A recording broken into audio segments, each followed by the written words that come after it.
I find myself in a very interesting situation.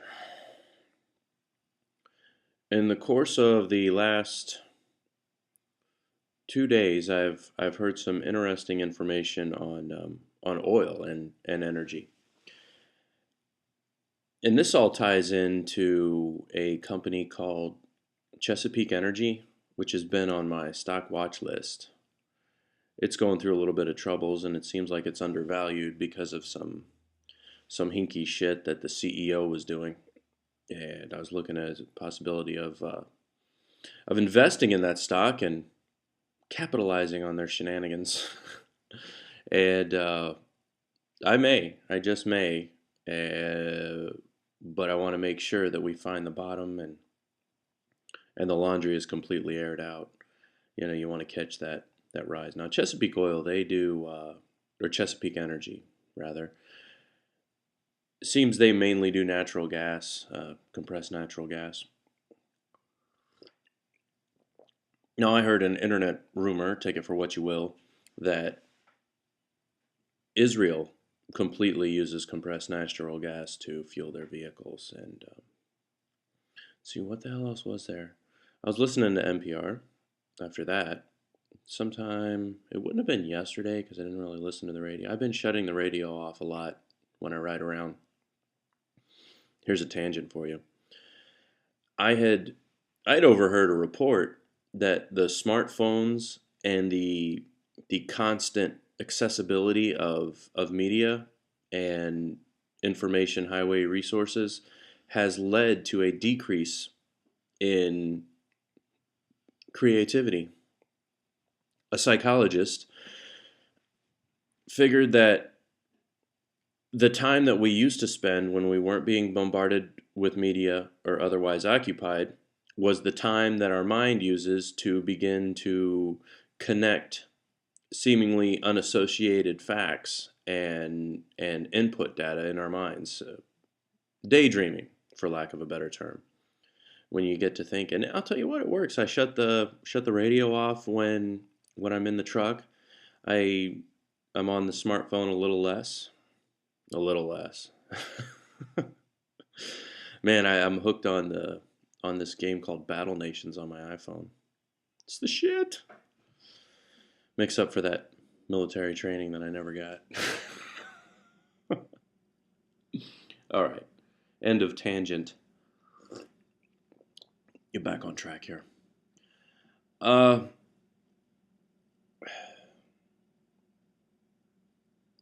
so then I heard a report on the NPR talking about Saudi Arabian oil and its accessibility versus domestic, as in United States oil production, and its accessibility. And where we were at, we had, you know what? It wasn't NPR. It was a local Christian station of all things. That's kind of weird. Um, where we were at, the areas where the United States has to drill either needs to go deeper or different accessibilities, way down deep in the Gulf of Mexico, shit like that. And then later on, anyway, the case in point was there was a certain amount of oil valuation that if it became too pricey to go to Saudi Arabia, then other resources would not necessarily exponentially open up, but other resources would open up, so the price would eventually hit a certain plateau. And that's something that I don't think OPEC would actually want. Now, the other part of it was something to do. I was watching Mad Money this morning on Fox News. I'm sure it was a rerun. And the dude on there, he was talking about gasoline refineries as it had to do with the value of stock in Shell and some of the other gasoline corporations, where they're not oil production, they are gasoline production, and it had to do with the value of what the gasoline production would do. And right now, this particular guru is saying that gasoline refineries may not be doing so well due to a pipeline being leased from Oklahoma that will allow, we have Brent crude, and what's the other type of crude? I don't remember what the other type of crude name was off the top of my head, but it will actually allow this other form of crude to compete on its way to the refinery. And I say from this one resource, make of it what you will, and we'll see, but it opens up the possibility of a decrease in gasoline prices for the short term, or at least a stabilization of it. Now, my longtime, I don't want to say longtime associate, but I'll call you friend. My longtime friend on the internets, now known as Chescritta, is he's a proponent of preparedness, which is cool, definitely cool, and he has a lot of information about peak oil, and I'm of a mind that whatever fuel it is that motivates you to preparedness, uh, that's fine. Now the extent and logic is going to vary from person to person, whether it's an asteroid the size of an aircraft carrier that you believe will hit the Earth, like my friend up in Massachusetts, whether it's a hurricane that will flatten my neighborhood, which I personally is my thing, uh, somebody in California with earthquakes, or just a flat out economic collapse. Whatever fuels our motivation to be more self sufficient is okay. Um, I would say in that we are compatriots and we have much more in common than what we don't. Now, I don't know, uh, another tangent, I don't know about all this Fukushima crap and stomping on H4T's nuts. Or George, sorry, sorry, humans for targets. George for titles. Uh, I don't see any reason to stomp on his nuts, dude. Right after that uh,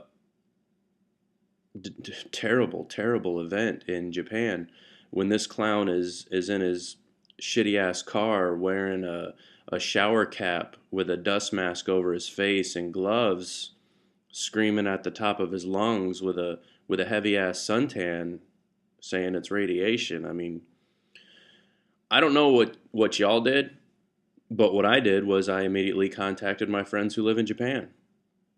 How about that?